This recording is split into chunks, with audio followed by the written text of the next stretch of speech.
दोस्तों वीडियो अच्छी लगती होए तो मजीद इंदियां वीडियोज़ वेखण लई टैडी पैंतियां वाले उस्तादां दे नुस्खे ते चैनल नूं सबसक्राइब जरूर कर लिया करो। अदील भाई साडे नाल गर्मी च मौजूद ने। अज पर कुंदे दा शौक कराओ अदील भाई तरह माशाअल्लाह।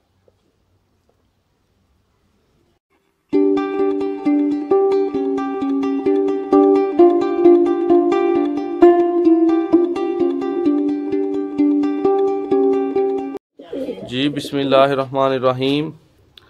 तमाम दोस्तों को खुशामदीद। अदील भाई साडे नाल मौजूद ने। अदील भाई किसी तारफ के मुहताज नहीं। इन्हां दी अगे भी मजीद वीडियोज़ साडे चैनल ते मौजूद ने। तो इन्हां दा ब्रीडिंग सिस्टम चैक करो। तो इन्हां दे टैडी जोड़े का दोस्तों को शौक करान लगे हाँ। बहुत ही नियाब माशाअल्लाह जोड़ा। तो दोस्त भी कमेंट च दसन कि जोड़ा किंज दा है ते अदील भाई की चीज़ रखी है। जी अदील भाई माशाअल्लाह। लो दोस्तों ए नर दा तुहानू शौक करा रहे हैं। अगे जी वीडियो दे विच पट्ठी विखाई है उस पट्ठी दा भाई है। ठीक है उस पट्ठी दा भरा है।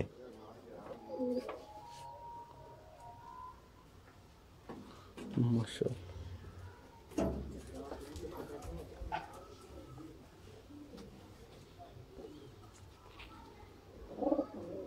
दिल भाई दूसरी अख दा शौक कराओ।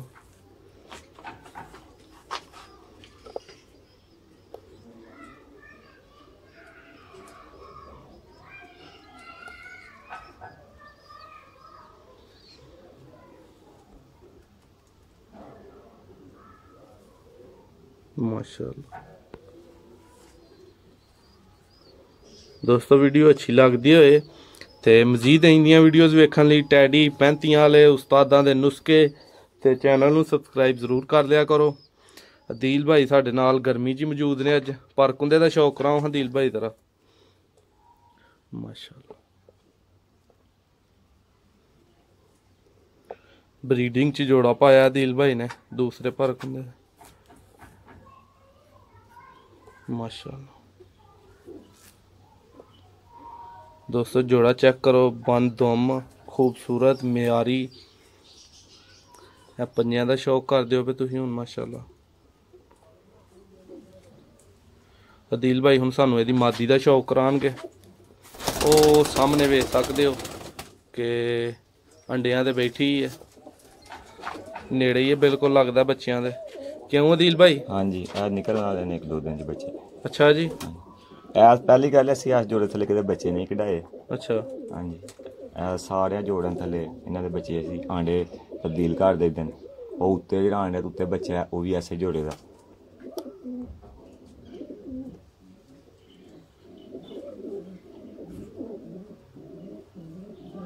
दिल भाई दूसरी अख का शौक रहा। थोड़ी जी उच्ची अख रखे हो।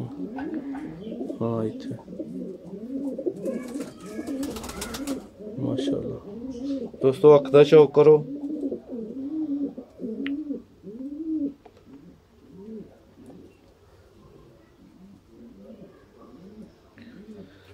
टैडी दोस्तों ने बड़े बड़े वेखे होणगे लेकिन ये भी होर चीज़ है होर नस्ल है। ते लायलपुरी कह रहे हो टैडी ने केड़े ने? वो तो साडे घर दे ने। असीं उन्हां नूं भावें लालपुरी कहे ते भावें जेड़े मर्जी पूरी कहिए साडे घर दी। पर कुंदे दा शौक कराओ है दा आई साडे घर दी पट्ठी है। ठीक है माशाअल्लाह। वाइब्रेशन चेक कर। ये वाइब्रेशन तो की मुराद है? उस्तादां दे कहंदे ने कि इहदे जानवर च वाइब्रेशन होए उन्हां च परवाज उन्हां च वापसी बड़ी हुंदी है। अच्छा जी। हाँ जी हाँ वाइब्रेशन तो बड़ी है च माशाअल्लाह। जी दिल भाई छड़ दो इनू। दोस्तों यह मादी जी का तुहानू शौक कराया नारे का वो बैठा है खुडे दे विच वड़ के। इंशाअल्लाह टैडियां का तुहानू शौक करा दिता है। एक नवा जोड़ा एक नवा नुस्खा एक नवी वीडियो लैके तुहाडी खिदमत फिर हाज़र होवांगे। अज लई इजाज़त दवो। बहुत शुक्रिया।